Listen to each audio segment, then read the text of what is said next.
Hi guys, well, I wanted to do something different this time, and of course I have a lot of videos on old weapons, but as a martial artist I was kind of thinking about this, the original weapon. And I don't know, just for the fun of it, I'm going to go through everything I know, right or wrong. Can't say that these points aren't debate worthy, but what I know from, different years of training about the hand as a weapon. Training, reading, whatever. So first of all, the hand is a funny thing to use as a weapon because it's got delicate moving parts, small, delicate moving parts, lots of them. Doesn't make sense. It's sensitive. The skin here is sensitive. The skin up there on the fingertips is extremely sensitive. You've got veins. See those big veins there? You can get cut. You can bleed. There's a lot of things that can go wrong with this, so it's actually rather strange that this right here kind of became the main instinctive weapon. But it happened, and here is what's considered generally the most basic fist. And it's nice and tight. You're getting your thumb out of the way, right? And it's bad. We're taught that as kids. You can put it there as well. But basically, you kind of put it out of the way somewhere, load up your fist, and use it. So, how many different ways are there to use this thing? Let's find out. There's the standard punch, corkscrew punch, reverse punch that I was taught, right, in karate. Not by any stretch the only one. And notice here, you're driving straight in. Nice and flat, but you're really hitting with those two knuckles. And you can just see they're the two biggest, strongest knuckles on the hand. So you're using them. That's kind of the battering ram, right? That's the idea. And I can do this too. Standing fist. Same two knuckles, but vertical. And that's really a different strike. It doesn't have that drilling energy. Still gets the little knuckles out of the way. And it's safer for head strikes. So that two-knuckle punch gets put down in some quarters, which is fine. A lot of room for debate. But I definitely know of instances where, bones were broken and fights ended with just one punch with the two primary knuckles. Doesn't mean it's the only way to punch, though. Not at all. So, looking at that hand, what about these three? Right, I got that one out of the way. This is kind of the classic Wing Chun punch, right? And look, works great. Because those three, I'm using one large one and the two small ones, but they make a nice, long, flat surface. And I can even kind of drive upwards. So if you watch Bruce Lee doing his 1-inch punch or that kind of thing, you can kind of drive up at the same time. Total opposite of that there, right? And what neither of those do is just punch straight in an unthinking way. Because if I do that, I'm really only hitting with one knuckle. Granted, we don't fight walls, different angles, but generally seems like kind of a bad idea. And that's why they don't do it. So here's a hammer fist, because if I've got that nice tight fist, maybe I should hit with the fleshy part at the bottom there. And see what I'm doing with my thumb? It's crazy enough, but if you really want to get esoteric, you point that down as you strike just to get that little bit of extra muscular tension. You can raise that thumb to kind of add the tension or focus the tension up on your knuckles for a straight punch. And you can even put it in the right position to drive your fist backwards. Does that make a difference realistically? Who knows, but it feels right. So, believe it or not, I already covered about 6 different ways to hit with just that basic fist, essentially. Right? Got a couple different versions of vertical, straight, two-knuckle, more. Here's what I call kind of a flat fist. It actually feels different just with that thumb position. And let's move on, because now I'm striking with the next set of knuckles. And that hurts.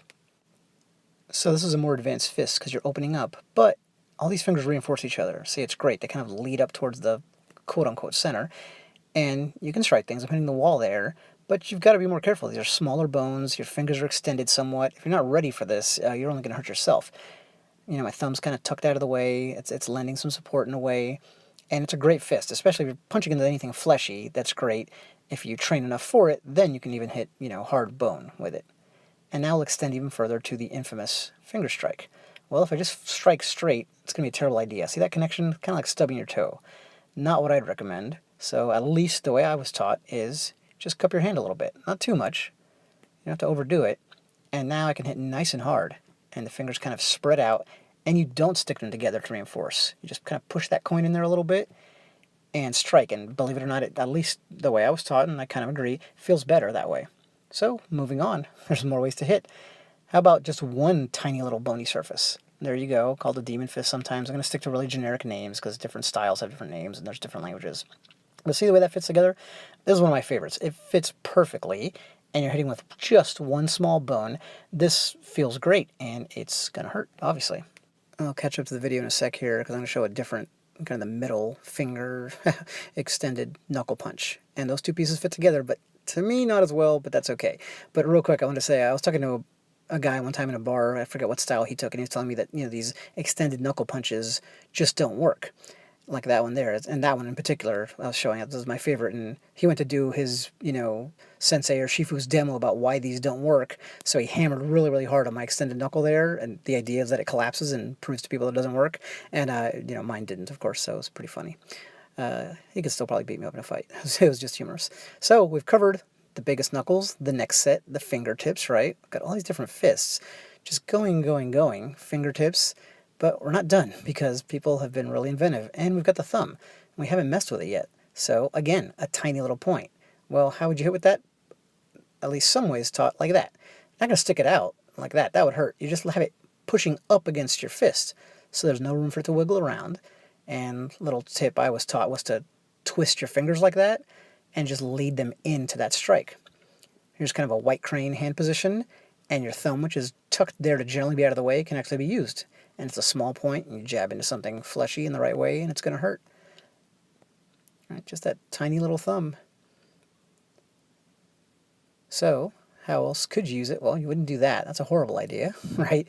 So you're reinforcing it the way we just showed. Or, like this, slip it out a little bit, halfway, not all the way, because if I do all the way, ouch, that's a possibility. So this is a jiu-jitsu thing, halfway, and I wouldn't punch that way. I would kind of drill. And as a jiu-jitsu teacher sensei told me one time, it's not that this hurts so much, it's just really annoying. Real quick, in England in the old days, they would use that fist for a punch in bare knuckle boxing. They would punch 45 degrees into the nose, and the thumb would naturally then go into the opponent's eye, which was not very nice. So remember these. We talked about using those knuckles there. Well, there's another way to use them, and that's like this, straight down, like you're knocking on a door. Generally more of a Chinese kung fu thing.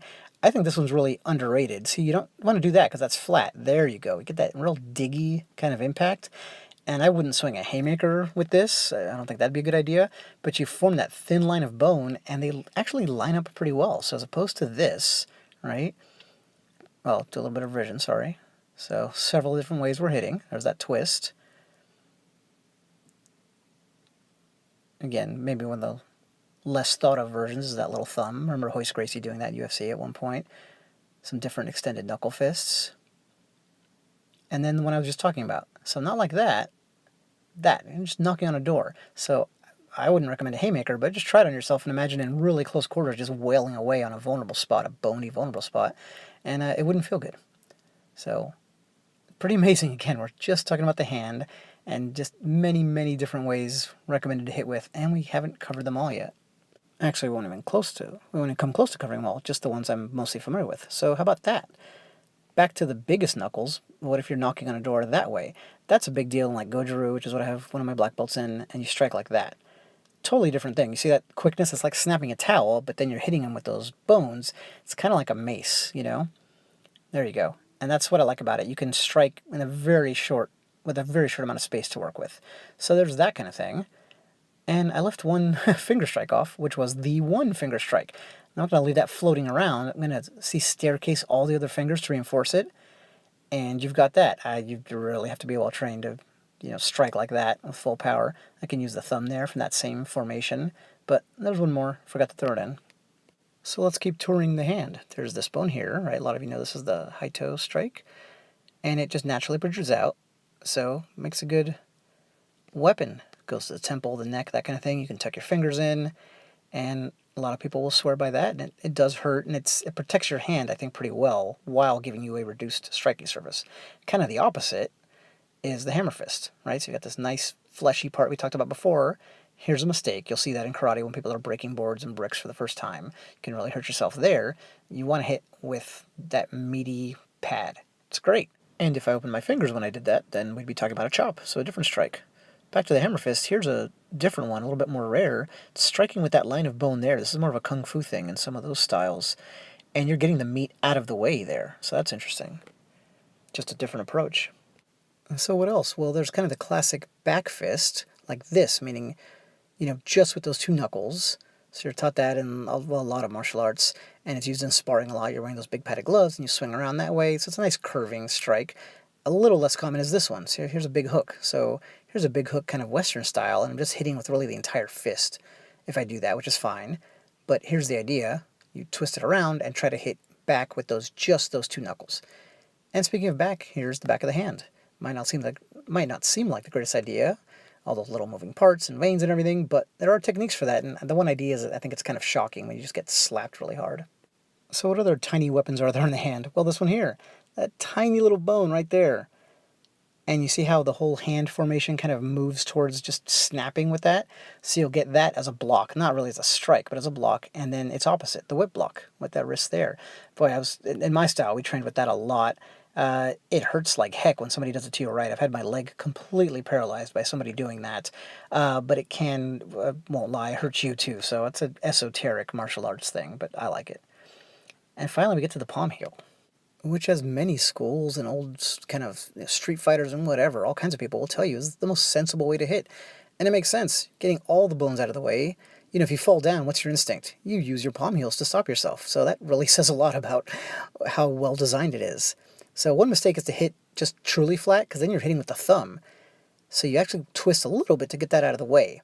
So just a slight angle can make a difference. And here's a little bit more of a rare palm heel strike. You whip into something like that. And that could be used in more ways than you'd expect. That could be kind of breaking the arm at the elbow. For those of you who know that move, you can do two of those in two different directions, catch the arm, and there you go. So this is what in my work we call a data dump. Just, I don't know, just a thought I had. I wanted to get through all of the basics that I know on fist formations and weapons on the hand. It's man's oldest, but also somewhat improbable weapon, because Mother Nature did not design it for all of the things we just covered, which is why even boxers and professional MMA fighters can break their hands when they use them. It's a strange thing. There you go. Thanks.